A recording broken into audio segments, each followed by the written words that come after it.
Now, Ukraine has hit the Russian region of Kursk overnight with dozens of drones. At least one elderly woman killed and another 9 injured as fires broke out in several buildings. The Russian Defense Ministry saying it destroyed 109 drones as it said the region had been subjected to what it called a massive enemy attack. The authorities say a missile and drone attack alert was issued, and they asked residents as well to move away from windows.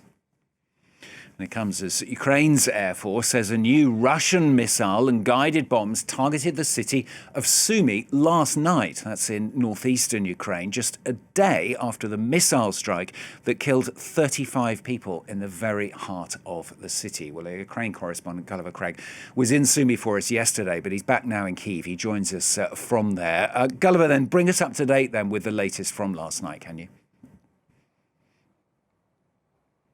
Well, in Sumy, there was already a drone attack. I think it was a drone, though. One policewoman told me she thought it was actually a missile in the afternoon in a suburb of Sumy, which hit a car park or vehicle repair centre. I went quite near the site, but it was still burning and I couldn't really get close enough to be sure that it was just a civilian car park and not some military installation. A medic there told me that some people had been wounded, but no one killed. That was in the afternoon. Then after I had already left Sumy, another ballistic missile hit the city, but we haven't had any reports of civilian casualties, which I suppose means that either it was a military target and all the casualties are military. Ukraine generally doesn't communicate about military casualties, or it was some kind of industrial target, or perhaps it actually just missed its target and didn't do any damage. Anyway, we haven't had reports of casualties coming in from Sumy again today. Sumy is very frequently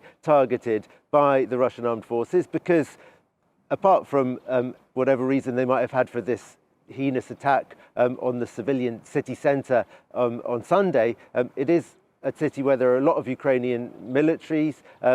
They are defending now Sumy region against incursions from the Russians in the northeastern part of that region, having previously used Sumy, the Ukrainian side, as basically the base for their offensives in Russia's Kursk region. And the Russians attack military targets in Sumy region all the time. The Ukrainians attack military targets in Russia's Kursk region all the time. And I think last night it was just, perhaps particularly large drone swarm, but they often attack targets in Sumy region with drones. They are not deliberately targeting civilians. They're targeting military targets. I think it's important not to compare a drone attack with attack using a ballistic missile containing cluster munitions, because cluster munitions spread over a wide area, inflict as many casualties as possible. It's absolutely illegal to use them on urban areas. But of course, there are from time to time civilian casualties in the Ukrainian drone attacks as well. I don't think these are intentional, but you hear a lot of commentary in the Ukrainian media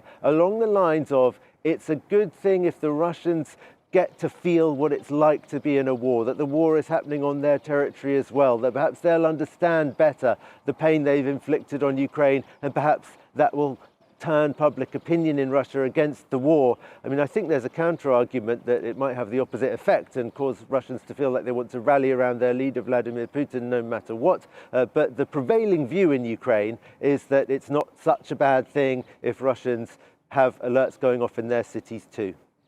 Gulliver, we've been showing our viewers your report over the last few hours, of course, talking to people in the heart of the city. A lot of shock there, really, at the scale of the devastation, as you said, the use of that cluster munition in the middle of Sumy.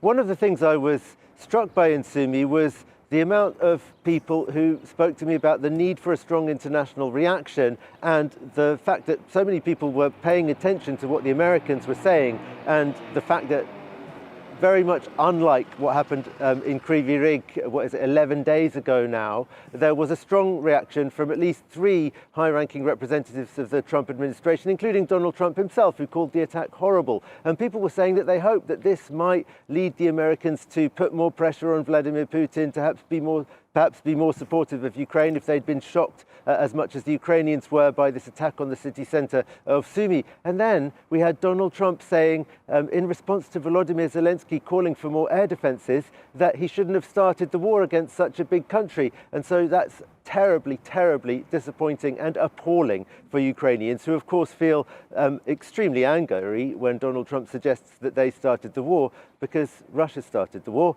And the way Ukrainians, most of them anyway, see it is that they simply had no choice but to fight if they wanted their country to continue to exist. Gulliver, thanks so much. Gulliver Cragg, our correspondent, joining us live there from Kyiv.